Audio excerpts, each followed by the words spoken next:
अस्सलामुअलैकुम दोस्तों, मेरा नाम है शारिफ खान। आज 14 मार्च 2026 है। आज के दिन ईरान के एक बड़े अखबार तेहरान टाइम्स के अंदर ये खबर छपी है जिसमें बताया है कि इजराइल के डेविड मीरबार जो बार बार गाज़ा पर हमले करने की बात करते थे, गाज़ा से लोगों को निकालने की बात करते थे, उन पर आज यानी 14 मार्च को ईरान की तरफ से हमला किया गया जिसमें उनकी मौत हो गई।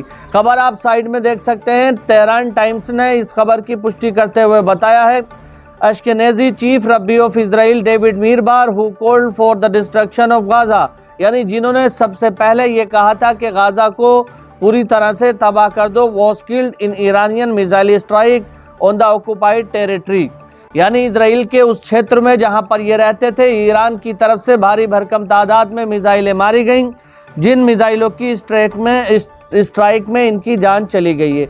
इसी के साथ साथ आपको बता दूं कि कल ही के दिन में मैंने आपको बताया था कि अमेरिका के यूएस एयरक्राफ्ट को इराक के आसमान में मारा गया था। तो आज एक और नई बड़ी खबर आई है कि 5 यूएस रीफ्यूलिंग एयरक्राफ्ट को मारा गया है सऊदी अरेबिया के अंदर। सऊदी अरेबिया के एक स्थान पर ये 5 यूएस एयरक्राफ्ट जो रिफ्यूलिंग का काम करते हैं, वायुयानों को उड़ते हुए आसमान में ही तेल डालकर उनमें आते हैं, उनको सऊदी अरब के अंदर निशाना बनाया गया है।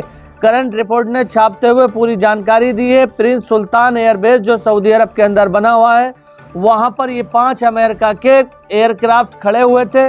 ईरान के द्वारा इन पर बड़ी स्ट्राइक की गई है और एक ही हमले के अंदर 5 के 5 एयरक्राफ्टों को तबाह कर दिया गया है। ईरान ने कल से लगातार उन जगहों को निशाना बनाया है जिन जगहों से अमेरिका और इजराइल के जहाज़ों को तेल की पूर्ति होती है, चाहे वो एयरक्राफ्ट कैरियर हो, तेल का स्टोरेज हो, तेल के कुएं हो या फिर ऑयल रिफाइनरीज हो। एक और खबर आप देख सकते हैं, यूनाइटेड अरब अमीरात से आई है। यूनाइटेड अरब अमीरात के शारजा शहर के अंदर एक यूएस का ऑयल टैंकर खड़ा हुआ था, तेल से भरा हुआ, अपने लड़ाकू विमानों को और जो उनकी सबमरीन्स वगैरह है समुद्र में रहती हैं उनको ऑयल प्रोवाइड करा रहा था, तेल डालने के लिए गया हुआ था। उसी समय ईरान की तरफ से इस पर भी हमला किया गया है। तो एक हमला सऊदी अरब के प्रिंस सलमान एयरबेस पे हुआ है जहां पर 5 एयरक्राफ्ट कैरियर तबाह हुए हैं और एक यूनाइटेड अरब अमीरात के अंदर वहां के समुद्री क्षेत्र के अंदर ऑयल टैंकर खड़ा हुआ था जिसको निशाना बनाया है और ये भी पूरी तरह से तबाह हो गया है।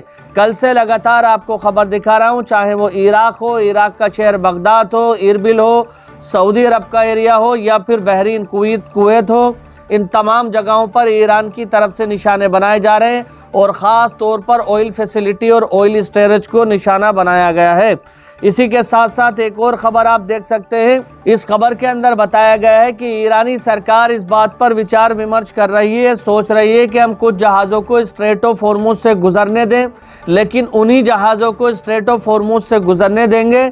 स्ट्रेट ऑफ हॉर्मुज़ यानी वही रास्ता जहां से तेल का आदान प्रदान होता है जिसको ईरान ने रोक रखा है, उस रास्ते से उन जहाज़ों को गुजरने देंगे जो चाइनीज़ युआन में ट्रेड करेगा। आप लोग जानते हैं कि अधिकतर देश डॉलर में ट्रेड करते हैं, यानी चाहे वो तेल खरीदें ईरान से, रशिया से, सऊदी अरब से, किसी भी देश से तेल खरीदें, लेकिन ट्रेड डॉलर के अंदर ही होती है और यही वजह है कि अमेरिका लगातार मजबूत होता चला जा रहा है, उसकी इनकम बढ़ जाती है। तो अब डॉलर को कमज़ोर करने के लिए पूरी दुनिया के अंदर ईरान की, चाइना की और रशिया की तरफ से ये कोशिश की जा रही है कि जो ट्रेड हो वो लोकल पैसे में हो, या तो रशियन रूबल में हो या ईरानियन रियाल में हो या फिर चाइनीज़ युआन में हो। इस खबर के अंदर ये जानकारी दी गई है कि अगर चाइनीज़ युआन के अंदर तेल खरीदता है कोई भी देश तो उसके ऑयल टैंकर को स्ट्रेट ऑफ हॉर्मुज़ से जाने दिया जाएगा। केवल तेल की बात हो रही है, बाकी इलेक्ट्रॉनिक चीज़ें या जो सामान का आयात निर्यात होता है उस पर कोई खबर नहीं है। कहा जा रहा है सिर्फ और सिर्फ तेल के उन टैंकरों को जाने दिया जाएगा जो चाइनीज़ युआन में ख़रीदारी करेगा। इसी के साथ साथ आपको बता दूं कि कल ही के दिन में खबर दिखाई थी कि इराक के इरबिल के आसमान में ईरान ने जिस एयरक्राफ्ट कैरियर को तबाह किया था, तेल रिफ्यूलर को, उसमें जिन 6 लोगों के मारे जाने की खबर है उनकी पुष्टि हो चुकी। प्रेस टीवी ने उन 6 लोगों के फोटोज यहां पर दिखाए हैं और साथ ही साथ ये जानकारी दी है कि कल ही के दिन में ये सब कुछ हुआ है। साइड में आप देख सकते हैं ये 6 वो तस्वीरें हैं जो लोग उस समय उस एयरक्राफ्ट रिफ्यूलर के ऊपर मौजूद थे जिस समय ईरान ने हमला किया है। तो ये पुष्टि हो गई है, सटीक जानकारी दी गई है कि यही वो 6 लोग हैं जिनकी जान चली गई है ईरानी हमले में। तो लगातार अमेरिका की तरफ से इन खबरों को बार बार डिनाई किया जा रहा है कि ऐसा नहीं हुआ है, ऐसा नहीं हुआ है, लेकिन ईरान और अरबी दुनिया के अखबार लगातार इन खबरों को छापते हुए इस बात की पुष्टि कर रहे हैं कि ऐसा हुआ है। इसी के साथ साथ आपको बता दूं कि रूस के राष्ट्रपति व्लादिमीर पुतिन ने अमेरिका के सामने एक प्रस्ताव रखा है।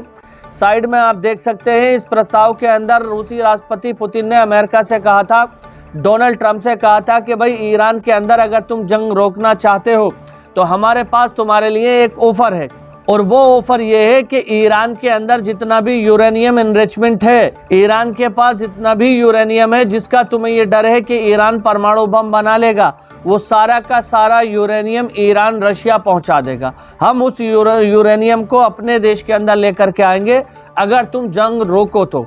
लेकिन अमेरिका की तरफ से इस प्रस्ताव को ठुकरा दिया है। उसने कहा है कि रशिया यूरेनियम जाना हल नहीं है। अमेरिका को ये डर था कि ईरानी यूरेनियम अगर रशिया भी पहुंच जाता है तो वहां पर भी इसका इस्तेमाल परमाणु बम बनाने में ही हो सकता है। लिहाजा डोनाल्ड ट्रंप की तरफ से इस प्रस्ताव को पूरी तरह से खारिज कर दिया गया है। इस पर रूसी राष्ट्रपति ने कहा है कि अगर तुम इस प्रस्ताव को अब नहीं मान रहे हो तो अब ये जंग आसानी से रुकने वाली नहीं है। इसी के साथ साथ चाइना ने एक बड़ा ऐलान कर दिया है। चाइना की तरफ से आप साइड में देख सकते हैं, ये कहा गया है कि ईरान के अंदर जो लोग मारे गए हैं उनके परिवारों को, उनके माता पिता को या उनके बच्चों को चाइना की तरफ से $2 लाख की मदद दी जाएगी। $2 लाख इंडियन रुपए में अगर मैं आपको बताऊं, 1,85,15,000 के आसपास ये राशि बैठती है आज के मौजूदा रेट से। यानी 1,85,15,000 रुपए की मदद का ऐलान चाइना की तरफ से किया गया है उन लोगों को, उन परिवारों को जो अमेरिका और इजराइल के स्ट्राइक के अंदर ईरान में मारे जा चुके हैं। हालांकि ये कोई ज़्यादा बड़ी राशि नहीं है जितना नुकसान वहाँ पर हुआ है इंडिया के हिसाब से, लेकिन ईरान के अंदर करेंसी का जो रेट है वो बहुत डाउन है, तो वहाँ पर ये बहुत ज़्यादा पैसा बनेगा। इसी के साथ साथ एक और बड़ी खबर आपको दिखा दूं कि report of a heavy Iranian ballistic missile impact in the नेवेज south Israel. South Israel की तरफ भी ईरान की तरफ से भारी भरकम तादाद में आज स्ट्राइक की गई है। लगातार एक के बाद एक हमले किए गए हैं। Multiple ambulance are heading to the scene, यानी जहां पर ये हमले किए गए हैं वहां पर बड़ी तादाद में इजराइल की एम्बुलेंस जाती हुई नजर आई हैं। वहां से फुटेज और तस्वीरें निकल के आई हैं कि बड़ी संख्या में एम्बुलेंस लगातार वहां पर जा रही है। तो ये अंदाज़ा लगाया जा रहा है कि ईरान की तरफ से साउथ इजराइल के अंदर आज जो हमले किए हैं उसमें भारी नुकसान हुआ है, न केवल सिर्फ माल का बल्कि जान का भी। जैसा कि मैं आपको बार बार बता चुका हूं कि इजराइल सटीक आंकड़े बाहर आने नहीं दे रहा है। तो सटीक आंकड़े कितने लोग मरे और घायल हुए इसके नहीं है, लेकिन तस्वीरें जो बता रही हैं कि एम्बुलेंस की लंबी लंबी गाड़ियां लगातार वहां पर पहुंच रही हैं, तो वो ये बता रहा है कि नुकसान ज़्यादा हुआ है। इसी के साथ साथ एक और खबर आप यहां पर देख सकते हैं। करंट रिपोर्ट ने इस खबर को छापते हुए बताया है कि तल अवीव पर ईरानी मिसाइलों ने जो आज हमला किया है, बैलिस्टिक मिसाइलों ने, वो क्लस्टर वॉरहेड लेकर के गई थी। अब क्लस्टर वॉरहेड मैं कई बार आपको बता चुका हूं, क्लस्टर वॉरहेड वो है जिसमें मिसाइलों के अंदर बड़े संख्या में छोटे छोटे बम और ज़्यादा बारूद लगाई जाती है। मिसाइल एक जगह को नहीं बल्कि कई सारी जगहों को इकट्ठा हिट करती है। एक मिसाइल तकरीबन 81 ब्लास्ट करती है, तो वही क्लस्टर वॉरहेड बैलिस्टिक मिसाइलों में लगाकर इजराइल के साउथ इजराइल के अंदर निशाना बनाया गया है, जहां पर बड़ी संख्या में आग जनी हुई है और लगातार वहां पर अभी भी हमले हो रहे हैं। इसी के साथ साथ आपको बता दूं कि सारी दुनिया से इस समय अमेरिकी राष्ट्रपति डोनाल्ड ट्रंप के ऊपर प्रेशर बना हुआ है कि तुम्हारी वजह से हमारे देश के अंदर तेल और गैस की किल्लत हो रही है, तुम्हारी वजह से स्ट्रेट ऑफ हॉर्मुज का रास्ता बंद है, आखिर तुमने ईरान के साथ में गैर कानूनी जंग शुरू क्यों की।